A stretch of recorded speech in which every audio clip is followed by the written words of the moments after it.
8 ways spiritual people may be fooling themselves. Who is more aligned with their path of spiritual evolution, a person sitting in a lotus position, taking deep breaths and in perfect composure, or a person curled up in a ball, crying hysterically? If we base our answer on everything we have learned from New Age philosophies and most spiritual teachings out there, I think it's fair to say that the person meditating wins. He and she appears peaceful, at ease, and detached. Now I'm not about to shock you and say that the opposite is true. But I would argue that this image is just that. This is why, even the most peaceful, composed, and spiritually correct person in the world can be completely out of alignment with themselves. Even more than someone who isn't into spirituality at all. How come? Well, because of our tendency to be dishonest with ourselves. I say this from experience. No amount of sophisticated spiritual jargon has been able to aid my evolution more than an honest look at my raw, vulnerable self. P.S. I don't mean to say that all spiritual people fool themselves. These are simply traps that I have noticed are common in the spiritual community, and which I myself have fallen for on occasion. Here are 8 ways spiritual people can fool themselves. 1. I have to feel good and stay positive all the time. Translation: I'm terrified of feeling pain. This belief is quite common among the positive thinking community.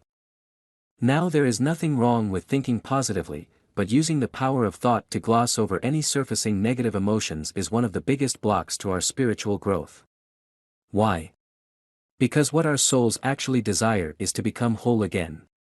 And this means reconnecting with all the fragmented aspects of ourselves, fears, negative beliefs, past emotional traumas, we have dissociated from, so that we may acknowledge and transform them.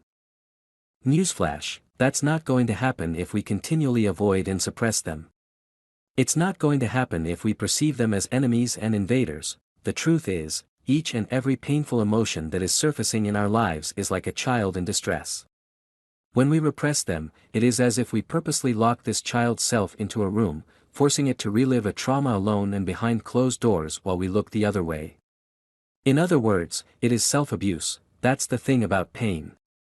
It demands to be felt. John Green. Being completely emotionally honest with ourselves takes bravery. It means putting ourselves right into the very emotions we have spent our lives shielding ourselves from feeling again. But once you allow yourself to feel and release what is stored inside of you, you are basically letting your brain and body know that it is now safe to feel, that you are no longer in the scary situation that created the trauma in the first place, and that you are now ready to learn from it and then move on to better things. It can help to have a friend or an animal holding space for you while you release emotion, because it is important to feel safe. You will find that when you make it a habit to feel and release the emotional charges that are stuck in your body, the lightness you will feel will be more worth it than all the effort put into avoiding and suppressing. P.S. If there were really something wrong about feeling all ranges of emotions, your soul wouldn't have chosen to incarnate in a body capable of feeling them all. 2.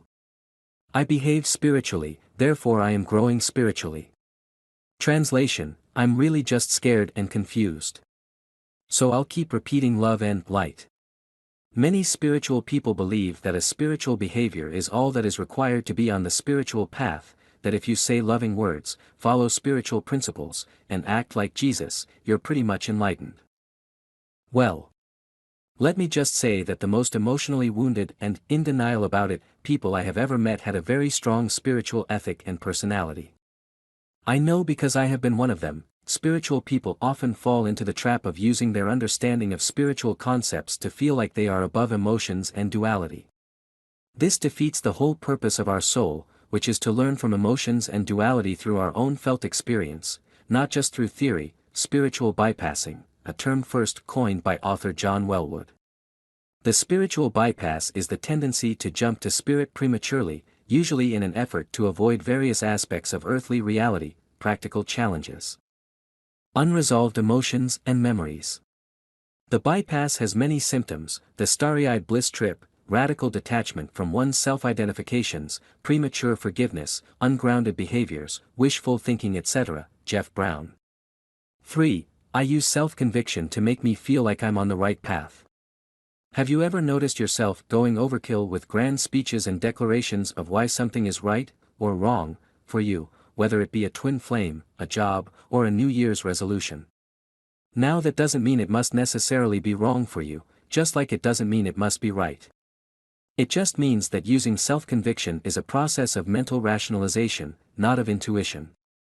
When we do this, we are much more likely to fool ourselves into something that doesn't align with our true self. No big deal though, because following through on a choice that is out of alignment will eventually teach us that we are better off trusting and being honest with our intuition and feelings, a lesson that usually gets learned once our illusion crashes. Many times, I have convinced myself of things to make me feel good about a decision or situation despite a nagging suspicion that something isn't right. And many times, I have screwed myself. So now, I do my best to follow my intuition instead of getting lost in my mind. The best part is, when we stop fooling ourselves, we automatically become more honest with others. This guarantees more fulfilling relationships and the dissolution of fake ones. Our lives improve only when we take chances, and the first and most difficult risk we can take is to be honest with ourselves. Walter Anderson. The tricky part is that sometimes, our intuition leads us directly toward a choice that would make us face a fear or difficult emotion, which is precisely why we often rationalize ourselves out of taking the leap of faith. That's why following our intuition often requires courage. Although I promise you, the maturity, wisdom, alignment, and freedom gained from following it is always worth it in the end. You get your intuition back when you make space for it, when you stop the chattering of the rational mind. And Lamott, 4. I preach when I feel on top of my game, but blame when triggered. Translation: I've got issues. We really need to get off our high horses, or perhaps I should say, our spiritual unicorns. Sure, preaching may make us look wise and majestic for a while, but at what cost? At the cost of not actually evolving. It prevents us from truly growing and maturing from the inside out. Now it doesn't mean we can't offer valuable wisdom even if we still deal with personal issues. But we shouldn't wear our wise insights like a badge, only to resist growth when it's our turn to feel vulnerable. We should actually embrace it when our foundation gets shaken. Many of us think we must fight to stay on our comfortable throne, yet little expansion and joy exists there. True expansion and joy happens when we embrace the fact that our vulnerability connects us all. We're all human, and we're all vulnerable. Imagine how warm, compassionate, and friendly this world would be if we weren't so busy hiding, suppressing, and feeling shame for the things we all learn and experience. In such a reality, anyone acting preachy and denying their own vulnerability would actually be the odd ones. Being transparent is scary, I know. But the right people will love you for being real, for being you. It's always the wrong people that love you for your image. 5. I use spiritual perspectives to bypass human emotions. This one is key. Translation: I want to get to my destination quickly and bruise-free. I resist and devalue the journey towards it. This is something I've done quite a bit. And with the best intention. Of course, I want to remind myself that everything happens for a reason when I feel hurt and heartbroken after a difficult breakup. Of course, I want to remind myself that every soul is made of love when I believe that I shouldn't feel anger or rage towards someone who has betrayed me, but this is a huge problem among the spiritual community, the belief in shoulds and shouldn'ts when it comes to emotions. The belief that anger, fear, and grief aren't as much a part of our spiritual progress as feelings of love and transcendence. The thing is, we actually are headed toward a state of consciousness where we can feel the beauty and value of every challenge and every soul. But every single one of the emotions that come up along the way should be valued as stepping stones, each containing a valuable lesson designed to bring us closer to that state. Anger is a river. It wants to be released into the vaster ocean. It wants to move naturally. When we repress it with premature forgiveness, block it with false positivity, repress it in the name of pseudo-peace, we just dam our natural flow. The river then turns inward, against the self, or explodes outwardly, against innocence. Better we express it when it is in our awareness. Not in a way that is destructive to humanity, but in a way that is authentic and that restores the integrity of our being. Anger isn't the enemy. Misplaced anger is. Let the river flow. Jeff Brown. The truth is, anger, fear, and grief can be amazing catalysts for change and transformation when embraced.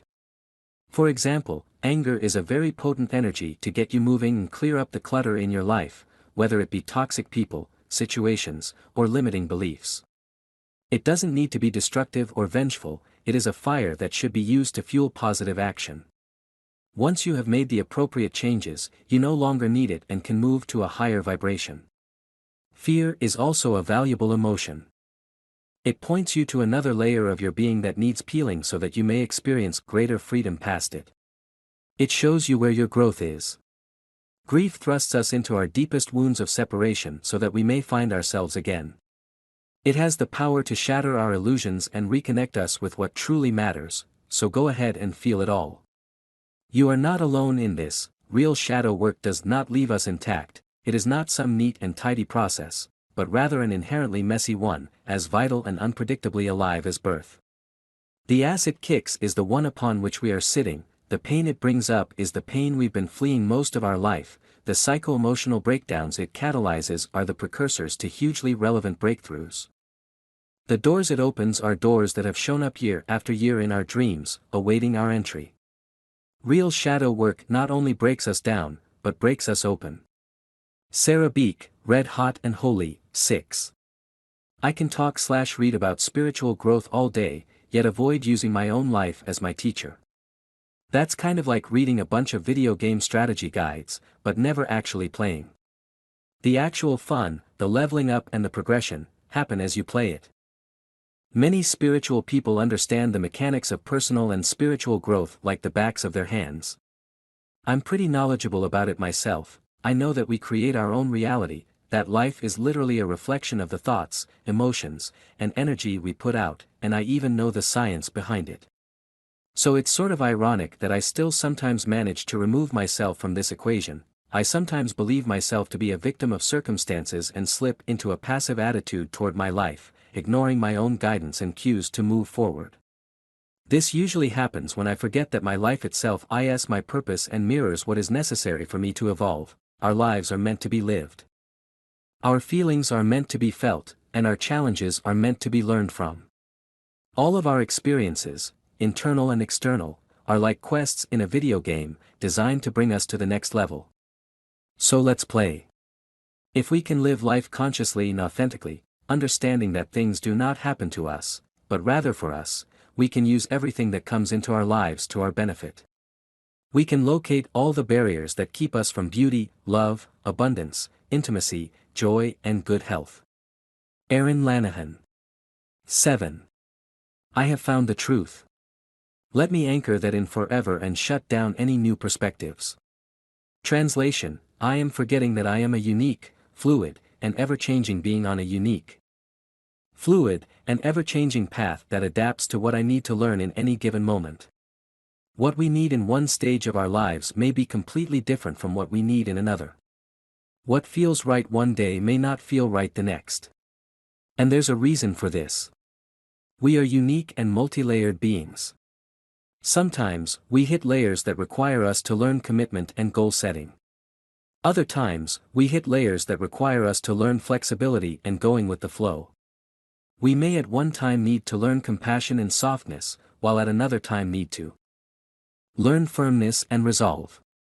The problem is when we become set on ideals rather than staying tuned to our intuition, similar to what we talked about in number 3. Our paths and lessons adapt to what is best and most important for our evolution. When we get stuck in our minds and adopt a fixed spiritual ideal, we miss out on the actual cues that our feelings, intuition, and life experiences whisper to us. As much as the truth may very well be that we are all one consciousness experiencing itself subjectively and that we are a way for the universe to know itself. Well, it seems the universe wants to know itself through very unique perspectives and paths. We are not meant to live in a synchronized fashion and all move the same, think the same, and feel the same. We are here to be complementary to one another, much like a puzzle requires unique pieces to create a beautiful image. 8. I am so spiritual, but forget to treat others like I'd want to be treated. Translation: I skipped the most basic yet important step to my own spiritual growth, which is to be an expression of love. It might sound cliché, but Jesus had it right. It doesn't matter if you have read all the books or mastered all of your spiritual abilities, if you keep all of that magnificent love, generosity, care, and compassion locked in a little cellar within your heart. You have missed the entire point of your spiritual growth. You are still operating out of fear and need to clear out whatever barrier is preventing you from accessing the loving being that you are. The world needs you. I once met someone who disregarded the importance of love because he believed it was too much of a cliché and cookie-cutter approach to spirituality. What I would say to that person today is that, regardless of how different and unique every flower within a garden may be, you wouldn't want to water any of them with poison. You would ideally use the purest water to see them thrive and beautify the environment in their own unique way. The same goes with human beings. If there is one universal law that applies to us all, I believe it is that we thrive best in the vibration of love. If we can all strive to grow into more loving, compassionate, and authentic versions of ourselves, what a wonderful world this would be. A human being is a part of the whole called by us universe, a part limited in time and space. He experiences himself, his thoughts and feeling as something separated from the rest, a kind of optical delusion of his consciousness. This delusion is a kind of prison for us, restricting us to our personal desires and to affection for a few persons nearest to us. Our task must be to free ourselves from this prison by widening our circle of compassion to embrace all living creatures and the whole of nature in its beauty. Albert Einstein. I hope these perspectives helped you as much as they helped me. Let's lead by example and help rid the spiritual community of pretense by being the realest we can be with ourselves and others. It is in our vulnerability and openness that we build the most profound and intimate relationships. It is in feeling what we need to feel that we grow. It is in being authentic that we attract and create a reality that truly matches us. And it is in being love that we create a more loving world. Operator, if you like our article, give Conscious Reminder a thumbs up and help us spread love light. Operator.